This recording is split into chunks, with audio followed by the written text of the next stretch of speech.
ਸੁਲਤਾਨ ਮਹਿਮੂਦ ਗਾਜ਼ਨਵੀ ਨੇ ਨਾ ਇੱਕੋ ਜਗ੍ਹਾ ਤੇ 16 ਵਾਰੀ ਹਮਲਾ ਕੀਤਾ ਤੇ ਉੱਥੋਂ ਉਹਨੂੰ ਸ਼ਿਕਸਤ ਹੋਈ, ਹਾਰ ਗਿਆ। ਫਿਰ ਤਿਆਰੀ ਸ਼ੁਰੂ ਕਰ ਦਿੱਤੀ। ਜਦੋਂ 17ਵੀਂ ਵਾਰੀ ਤਿਆਰੀ ਕੀਤੀ ਨਾ ਤੇ ਉਹਦੇ ਜ਼ਿਹਨ 'ਚ ਆਈ ਗੱਲ ਕਿ ਮੈਂ ਆਪਣੇ ਉਸਤਾਦ ਕੋਲ ਤੇ ਜਾਵਾਂ, ਇੱਕ ਵਾਰੀ ਉਹਦੇ ਕੋਲੋਂ ਪੁੱਛਾਂ ਵੀ ਮੈਨੂੰ ਹਰ ਵਾਰੀ ਹਾਰ ਕਿਉਂ ਹੁੰਦੀ ਉੱਥੇ। ਉਹ ਆਪਣੇ ਉਸਤਾਦ ਕੋਲ ਗਿਆ, ਉਹਨੇ ਉਸਤਾਦ ਨੂੰ ਮਿਲਿਆ, ਉਹਦਾ ਉਸਤਾਦ ਨੇ ਸਾਰੀ ਹਾਲ-ਵਾਲ ਕੀਤਾ, ਪੁੱਛਿਆ। ਉਸਤਾਦ ਨੇ ਆਖਿਆ ਆਪਣਾ ਹੱਥ ਵਿਖਾ। ਜਦੋਂ ਹੱਥ ਵੇਖਿਆ ਤੇ ਉਸਤਾਦ ਨੇ ਦੱਸਿਆ ਵੀ ਆਹ ਜਿਹੜੀ ਤੇਰੀ ਲਕੀਰ ਹੈ ਨਾ, ਇਹ ਅਗਰ ਇੱਥੇ ਟੱਚ ਕਰਦੀ ਤੇ ਫਿਰ ਤੇਰੀ ਫਤਹ ਹੋਣੀ ਸੀ। ਤੇਰੇ ਹੱਥ ਦੇ ਵਿੱਚ ਫਤਹ ਵਾਲੀ ਲਕੀਰ ਹੀ ਕੋਈ ਨਹੀਂ, ਤੂੰ ਕਦੀ ਵੀ ਉਹ ਜੰਗ ਜਿਹੜੀ ਨਹੀਂ ਜਿੱਤ ਸਕਦਾ, ਇਲਾਕਾ ਫਤਹ ਨਹੀਂ ਕਰ ਸਕਦਾ।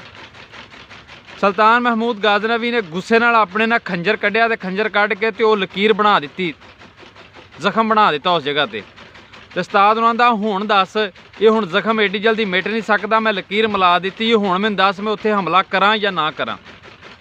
ਉਸਤਾਦ ਉਹਨੇ ਆਖਿਆ ਹੁਣ ਤੂੰ ਹਮਲਾ ਕਰ ਲੈ, ਤੂੰ ਯਕੀਨਨ ਉਹ ਜਗ੍ਹਾ ਫਤਹ ਕਰ ਸਕਣਾ, ਤੂੰ ਜਿੱਤ ਸਕਣਾ। ਕਿਉਂਕਿ ਕਿਸੇ ਵੀ ਜਿਹੜੀ ਤਾਰੀਖ ਦੱਸਦੀ ਹੈ ਕਿ ਬਾਅਦ 'ਚੋਂ ਜਿਹੜੀ ਸੀ 17ਵੀਂ ਵਾਰੀ ਸੁਲਤਾਨ ਮਹਿਮੂਦ ਗਾਜ਼ਨਵੀ ਨੇ ਉਹ ਇਲਾਕਾ ਫਤਹ ਕਰ ਲਿਆ ਸੀ। ਗੱਲ ਇਹ ਵੀ ਤੁਹਾਡੇ ਕੋਲ ਕੋਈ ਵੀ ਤੁਸੀਂ ਕੰਮ ਕਰਨ ਲੱਗਦੇ ਜੇ, ਤੁਹਾਡੀ ਕਾਮਯਾਬੀ ਜਾਂ ਨਾਕਾਮੀ ਦੀ ਵਜ੍ਹਾ ਤੁਹਾਡੇ ਕੰਮ ਕਰਨ ਤੋਂ ਪਹਿਲਾਂ ਤੁਹਾਡੇ ਅੰਦਰ ਮੌਜੂਦ ਹੁੰਦੀ ਹੈ। ਅਗਰ ਤੁਹਾਡਾ ਯਕੀਨ ਉਸੇ ਤਰ੍ਹਾਂ ਹੋਵੇ ਪੱਕਾ ਕਿ ਤੁਸੀਂ ਇਹ ਜਿੱਤਣਾ ਹੀ ਜਿੱਤਣੀ, ਤਾਂ ਤੁਸੀਂ ਉਹ ਹਰ ਚੀਜ਼ ਅਚੀਵ ਕਰ ਜਾਂਦੇ ਜੇ, ਤੁਸੀਂ ਕਾਮਯਾਬ ਹੋ ਜਾਂਦੇ ਉਸ ਚੀਜ਼ ਦੇ ਵਿੱਚ। ਇਹ ਅੱਲਾਹ ਪਾਕ ਨੇ ਤੁਹਾਨੂੰ ਸਲਾਹੀਅਤ ਖੁਦ ਦਿੱਤੀ ਹੋਈ ਹੈ। ਹੁਣ ਤੁਸੀਂ ਇਹ ਸੋਚਣਾ ਕੋਈ ਵੀ ਕੰਮ ਕਰਨ ਤੋਂ ਪਹਿਲਾਂ ਕਿ ਤੁਸੀਂ ਕਾਮਯਾਬ ਹੋਣਾ ਚਾਹੁੰਦੇ ਜਾਂ ਨਾਕਾਮ ਹੋਣਾ ਚਾਹੁੰਦੇ ਜੇ।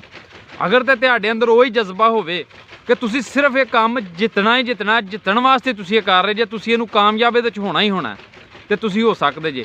ਇਨਸਾਨ ਵਾਸਤੇ ਕੋਈ ਵੀ ਕੰਮ, ਕੋਈ ਵੀ ਅਮਲ ਮੁਸ਼ਕਲ ਨਹੀਂ, ਬਸ ਤੁਹਾਨੂੰ ਆਪਣੇ 'ਤੇ ਇਤਮਾਦ ਹੋਣਾ ਚਾਹੀਦਾ ਤੇ ਆਪਣੇ 'ਤੇ 100% ਇਤਮਾਦ ਕਰਿਆ ਕਰੋ ਕੋਈ ਵੀ ਕੰਮ ਕਰਨ ਤੋਂ ਪਹਿਲਾਂ ਕਿ ਅਸੀਂ ਇਹਦੇ 'ਚ ਇਨਸ਼ਾਅੱਲਾ ਕਾਮਯਾਬ ਹੋਣਾ, ਤੇ ਯਕੀਨਨ ਤੁਸੀਂ ਹਰ ਵਾਰੀ ਕਾਮਯਾਬ ਹੋਵੋਗੇ।